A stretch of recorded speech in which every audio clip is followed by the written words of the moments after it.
Welcome to another episode of I Feel the Podcast. I'm your friend Sachi Kaur and I'm here with my partner Tisha King. So Sachi and I are both neuroscientists. Sachi has a master's in neuroscience and I have a PhD, and we're here to add a scientific spin to everyday topics. So in this episode, what we're going to talk about is conflict. How conflict has appeared in our lives, how we've handled the conflicts we've had in our lives. What are some of the tools and the strategies that we have used which might be really helpful for everybody who's listening or watching? Yep. So Sachi, what do you think are some areas that conflict kind of arises in? What type of relationships, I guess? I think conflict arises anywhere and with anybody and at any time. Honestly, I mean, if you really think about it, we have conflicts and we have issues with people, be it platonic relationships and friendships, if our feelings are hurt. And then we have big conflicts in relationships if, our values don't match up, or there's something that, let's say, either of the partner wants and the other person doesn't, then of course there's a conflict of interest. Then there's a conflict in your workplace, of course. Like if there are certain things which you really want and your boss is not ready to give it to you, then it's a conflict. So yeah, I think we see conflict in so many different areas of our life, and it's so important how we, navigate conflict. And there was one of the episodes of the Jay Shetty podcast that I was watching where he was asked that what's that one thing in a relationship that you really need to learn? The one thing, if you had to say. And he said, the way we resolve our conflict with the person we're in the relationship with. Yeah, this is definitely important in relationships because you don't want it to, lead to the end of the relationship. Yeah, because of a conflict. So I think definitely how you resolve a conflict with your partner is so important. So do you think you're more non-confrontational or confrontational? Do you address it head on if something is wrong, or do you kind of sit back and wait until it explodes? I think I've had waves of things. At times I can be very, very confrontational, where I'm like, this isn't okay. Let me go and talk about this and we're going to resolve this. And in some cases I've been like, I need to keep my calm. I need to keep, I need to have that patience. And when the time is right, I'm going to talk about it. So I think it's been different in different situations, but I think more so I'm a let's keep the peace kind of person. Yeah. What about you? Yeah, I'm definitely more non-confrontational than anything. I try to not let stuff get so bad where I'm bubbling or boiling about it when I'm addressing it. Or usually I'll just be more nonchalant and kind of just forget it altogether. So I go interesting. Of either ways. Well, are there really things that you just forget about? Yeah, I think over time it just becomes insignificant. Depending on the person, it just doesn't really matter anymore to me. I think the big thing about conflict is also who is on the other side of the table. Yeah, that's definitely a big thing because you have to figure out if it's even worth going back and forth about. Talking about. Yeah. I mean, if you're really thinking of breaking up with your boyfriend and then you're like, you know what, I'm pretty done with all of this, then there's really no point getting into that argument. So you'll be like, well, I'm gonna just let it go.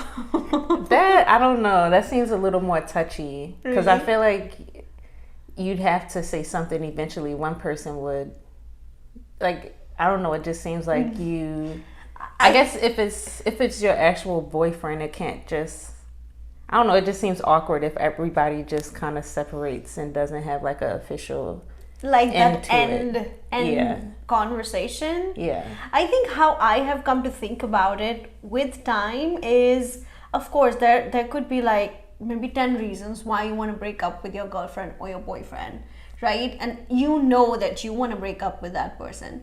Sometimes maybe it's it's not the best thing to like explore all of those 10 reasons. Well, these are the 10 reasons why I want to break up with you. But I think you can kind of touch on the subject a little bit, but not give that person like the full theatrical movie of why you want to break up with a person. So I guess like keep some of it. That's how I've started to feel about it. Like, we don't need to go like full blown out when we know that this is anyway ending, you know? Yeah. Yeah, I guess everything has a little different context to it. Right. For sure. For sure. Okay, so Tisha, you tell me, what was the last time you had a conflict with somebody? In a relationship sense? Yeah, in the sense of a relationship, because we are talking about relationships. Okay, so recently I was kind of dating someone or like getting to know someone, and Valentine's Day came around and they said happy Valentine's Day in the morning. So that's just like this Feb. Yeah. That's close. Okay.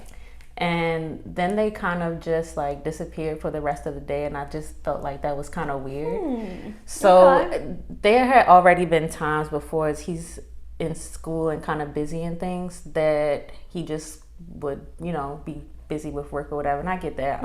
Of course I understand that. And so I initially I didn't say anything because I was trying to even think if it was something worth addressing, and then I kind of just ignored him for a little while because I was just thinking of how to respond or what to do. Like, should I bring it up or should I not? Because his availability made it seem like he may be like entertaining other people, or like maybe had a girlfriend or something. You never know these days. Like, I feel like with women, that's where our mind goes to in an instant. That is he with somebody else? Yeah, so that's what I was thinking anyway. So initially I did text him again, and he kind of brought up that my energy had been off. I guess because I wasn't really responding to things. And well, at least he noticed that your energy was off. I mean, I guess so. Well, I'll tell this story later on, that I was with somebody who wouldn't even know if my energy was off or not. That is kind of weird. That is weird. But yeah, so eventually I did bring up what the issue was.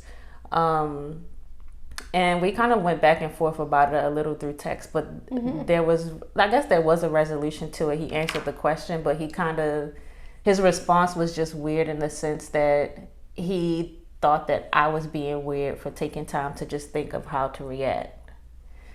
So, okay, so you're saying that you took a little time, right, to bring it up to him, right?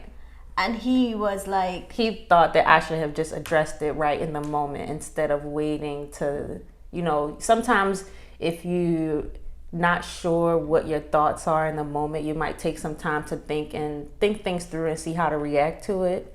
But he felt that I should have just responded like right there in the moment. I mean, reacted and brought it up right there in the moment when I first had the thought like, something's weird. Oh, okay. I see. So we never really came to terms on that as far as that conflict. It just kind of like agree to disagree kind of thing. So I guess that's what's kind of touchy when you're like, if you've just started to agree to disagree in a relationship, it's like, is that the case with everything now? Then like, what's the point? Yeah, it's like you agree that, or you come to terms that there won't be any resolution to it, which I don't think is a good thing if it's somebody that you really care for. I mean, I get the fact that there are certain things that we need to accept about the person. Just a few things, yes, but I think when we know that the other person's having, in a relationship specifically, that the other person's having real issues with this. Yeah. You know, like it's like you have to figure it out at some point. Exactly, you will have to figure it out at some point. And I don't think that just because of those little things, because I feel like at times those little things become so big that one of the persons just ends up leaving. So you don't want to get to that point where one of the person, you know, in the relationship is like, I'm done with this. Yeah, so I mean, I guess it is better to just eventually, like you're saying, just work through it piece by piece, and you have to compromise in some way, like each person, especially if it's that kind of relationship. Of course, you have to. I mean, and in a relationship, there are two people. It's not just one person. Right. One person can't always get what they want all the time. Exactly. So you have to kind of accommodate the other person's need. Yeah. And that's the question I guess we all need to ask ourselves, like, is this person, because you will have to do it anyway. Right. So is this person worth that I am ready to compromise on a few things? I'm ready to kind of work on all the problems or the conflicts that we have. Mm-hmm. Yeah. So what was the story you were going to mention earlier? You mentioned earlier. Oh, oh no, I was just saying that I was dating somebody who literally even wouldn't know that my energy was off.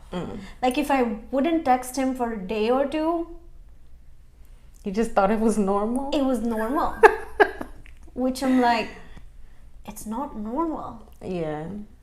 I would rather be in constant communication. Like, I'm not saying we have to text back to back to back every 5 or 30 minutes, but at least a few times throughout the day so we know, like, what's happening with each other. Yeah. And I think a lot of people are like, oh, just talking to somebody you're dating for 5 minutes in the entire day is adequate.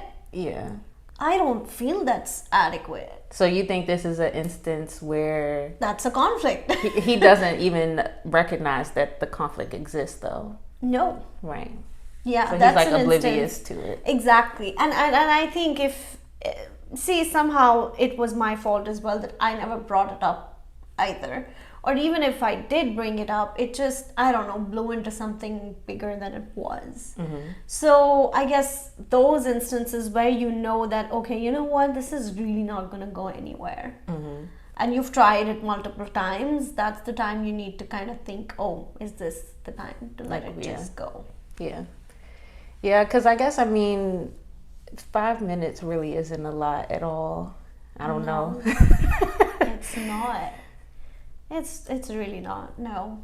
At least I could see if you talked once, but maybe it's a longer conversation and you really got, yeah, a lot out of it. I think it's obviously there's this difference in perspective on how, each of the people in a relationship see what a relationship looks like for them. Mm-hmm. And I think in the very beginning of the relationship, you should have that foundation of like, this is what a relationship looks like for me. Mm-hmm. This is what a relationship looks like for you. How do we kind of come in the middle and make it a relationship which works well for us? Right.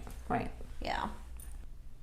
So Tisha, like the story that you just told us about the Valentine's Day, I guess you were texting back and forth? Yeah, we were texting back and forth. Okay, so according to you, what's the best way to resolve, like what's the best medium if you want to talk about some issues? Like, is it okay over text, is it okay over a phone call, or is it best to have it in person?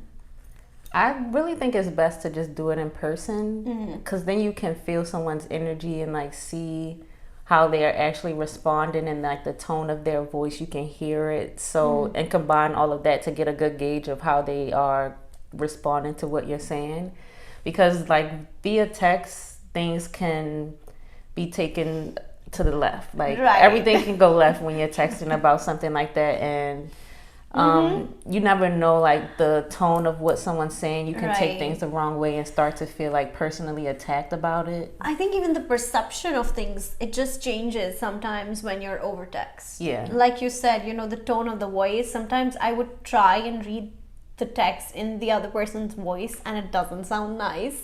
So I guess that's also sometimes creates problems. So I guess it's better, like the second thing would be phone call. Yeah.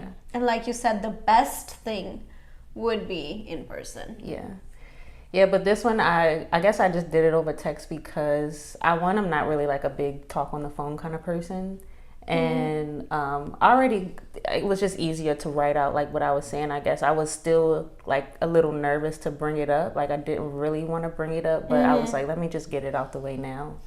So I think if it was someone else, like, I don't know, certain people, I think if the person is more significant, I think I'd do it in person.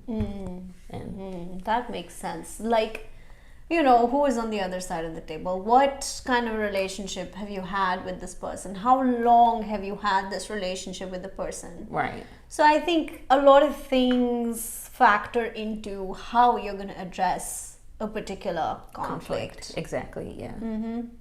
So I think also with text, it is hilarious though, but like there was this meme I looked at where it's like my confidence when I'm over text is that much. Oh yeah. My confidence when I'm over a phone call is this much. And my confidence in person is this much. So it's like it is definitely, funny, but it's also I think true. And I've seen that even with myself, like I feel you can be a little meaner to people over text. Yeah, because it's like you don't have to really face them in the moment to say it. I think the only time I really like say something not nice to somebody is if I'm like really angry about something. Yeah. And in those moments it might be better to text, because at least then you can like read back over like maybe I shouldn't have said all of that. Right. That's true. But definitely there are so many things that you need to think about before you see what medium do you want to use to resolve conflict. I think definitely the best thing to do is to do it in person. Yeah, agreed. Less meaner things come out when you do it in person. And I probably feel like you do come to more of a resolution when you do it in person. Yeah, because you can't just like put your phone down. I mean, you can't put the person or just like storm out of the place. Exactly. Or like just shut the door in their face or whatever. Like you're more likely to come to some conclusions. You could come to terms. So if I guess next time we are ever in a conflict and we want to address it, hopefully we'll try and do it in person. Yes. Okay. So, since we have been talking a lot about the relationship realm of conflict, there's one more story that I have. And I do feel like a lot of times conflicts arise from really deep issues. So, there was this one time where I was with somebody and he was like, you know what, I feel you're taking me for granted. And I'm like, what do you mean by I'm taking you for granted? And of course you don't, it's a strong statement from somebody you've been with, and if somebody says that to you, you're like, just unexpected. Yeah, it's unexpected, and it's like, wait, what did I do? But I guess when we got deeper into the conversation, I realized that there were many deep issues. And you're taking me for granted was just a very surface level statement for him to say. So I think whenever we are addressing a conflict, it is so important for us to kind of dig deeper into it and think about where is it stemming from. Yeah, it's like you hit the tip of the iceberg, but you need to get the rest of it as well. Exactly. And you need to see how deep is it? Like what all do you actually need to address? So I think it's important to ask the why. Right. Like where is this really stemming from? Like exactly, I think asking why do you feel this way?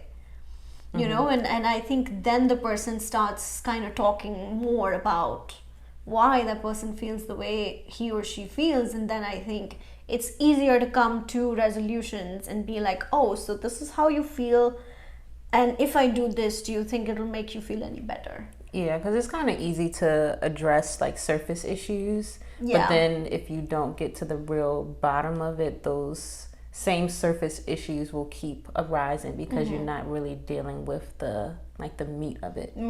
Yeah. And I think also like if you just keep talking about the surface issue, you will not be able to come up with action items. I'd say like, from the strategy perspective of like, okay, what can we do to resolve it? Because sometimes you just keep on going in circles. Right.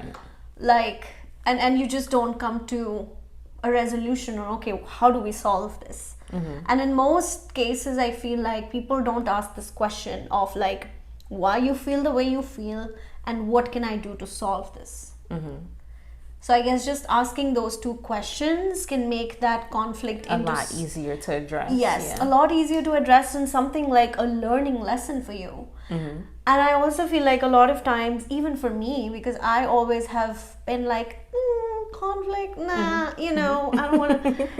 But I think it's important for us to think of it as an opportunity to learn. And if it comes again in our life, we know how to deal with it better than we did before. Yeah, I think especially living like in a different place by yourself, you learn to deal with stuff better because it's only you there to handle it or address it really. It's like you don't have anybody else to speak up for you in certain situations, so you have to be the one to do it. Yeah, like just standing up for yourself, it kind of ties into that, you know, being able to address conflicts and just say what you feel about things. Yeah. So like, you know, we are just talking about standing up for ourselves, and we need to say if we feel bad about something or however it is, but sometimes we do become very nonchalant about things, and like you said, so has that ever happened to you? Yeah, I can think of one work example or lab related example, however you want to say it. But the structure of the lab that Sachi and I were a part of, we had a lot of undergraduate students that were a part of the lab, and they would usually get matched with a grad student, and you were in charge of like their weekly activities or telling them the things you needed them to do to help you with your project. So I had one undergrad who I would give him like a list of things to do for the day or the week or whatever, and he would get through like half of them and then just like completely just ignore the rest. Like he would tell me he's working on something and he would just never finish it. So interesting. I wonder who that was. No secret. Yeah. But eventually that just went on for like months to the point where he just kind of disappeared completely. So I told our advisor about this and everything. She had a talk with him. He had a talk with me. He said he would like try to do better, and he still didn't. Like he just fell into the same patterns again. Yeah. And so eventually with that, I just was like, whatever, I'm just going to just forget that he kind of is even a part of the lab at this point because he's not doing anything to contribute to my work. Yeah. I think that's also one of the things about conflict is like you try a couple of times, and I think if the person still doesn't change their behavior, you just gotta like I let can't it go. beg you to do the work. Yeah, exactly. Be it in any space, be it in like a workspace or in a relationship space. Like if you don't want to change and you're ready to just lose what you have, then by all means just do it. Exactly. Everything has a consequence, so exactly. Yeah. I think also, since we've been talking a lot about different kinds of conflicts in work and relationship, etc., I even in like platonic relationships right now, the thing I'm thinking of is like, once me and one of my friends, we were having this discussion about something. I mean, it did eventually turn into a conflict, and most of the times what I saw was that either she was rolling her eyes or was reacting in some way which gave me a vibe of like, do you even want to do this? You know, and how much do you even care about this friendship? Yeah. So I think how we react when we are addressing a conflict is also so important. We don't like want to give the other person this vibe of like, what the hell are you talking about? Like and just being defensive and coming off like trying to attack the other person because you feel attacked, or like, I think that's kind of the worst way to resolve any conflict. Exactly, because I mean, if you're sitting there fidgeting, or you keep rolling your eyes, or you're being defensive, definitely you're not gonna come up with anything good at the end of the conflict. Your body language plays a big part of it as well. Like all of that is important of interpreting how you're perceiving what's being said. And I think over time what I've really learned is to be calm and try to be, calm, and not like say words or things which will ruin the situation. Or like escalate things in a way you don't want it to. Exactly. So just holding your tongue a little bit helps. Staying calm during the conversation helps. But also giving that attitude and vibe that I'm here to listen and I want us to resolve this. I mean, if you want to resolve this. If you feel like it's a gone case, then by all means, just like let it go. But yeah, if you do want to resolve this, then definitely have those little tools handy. Right.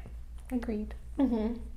So to end off this episode, we're going to have one more little tip or strategy that we got from the Harvard Business School. And in this one, they're kind of highlighting or emphasizing the importance of being cautious around or when dealing with conflicts surrounding sacred topics or issues or things that have a lot of emotions attached to it. So one of the examples that they used were two siblings whose parents may have passed away, and they deciding what to do with the house. Like maybe if this is a house that they grew up in and they've lived in all their lives, and maybe you have one sibling who wants to get rid of the house and sell it and take the money and do something with it, and then another sibling who may want to keep it and rent it out or live in it or whatever it may be. Because that's a very common thing that happens with a lot of people, and that's a very touchy subject. Exactly, because you have to come to some compromise with what to do with the property. Yeah. It's two people with drastically different views of how to respond. So it seems like it is a very touchy topic, and you need to be really cautious of people's emotions about whatever that sacred item or thing is that you're dealing with in the moment. So in this example, what they actually decided to do was they sold the house and then they donated some of the money that they made to their parents' favorite charity. So that was the compromise that they found out or came to with that situation. Well, that's a good thing to do. And I think whenever there are subjects which are so touchy like this, it's so important to kind of think of like, what's the utility of this negotiation? Right. What am I going to get versus what am I going to lose? Right. And like what weighs more, and then kind of think of what decision you want to make. Yeah, kind of like you have to look at both sides of the coin and then make a decision of what best suits both parties. Yeah, and I think obviously when we have conflicts and situations like these, everybody's situation is different, but definitely I guess some of the tools and the tips that we've discussed throughout and what I guess we've also used is definitely very, very helpful to use for everyone. Yeah, definitely. It can be applied to anything, like we were saying, any parts of life. So hopefully you got some use out of our stories and tips. Yeah, and it's a refresher for us as well on what we've done, what we've used, what we still need to use. Yeah. So and whatever conflicts you've ever had and you ended up using any of the tips, if there's something else that you've used what we've not discussed in this episode, please leave in the comment sections. We would love to hear from you. Yes.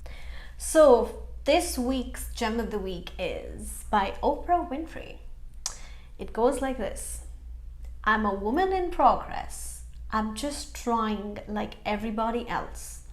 I try to take every conflict, every experience, and learn from it. Life is never dull.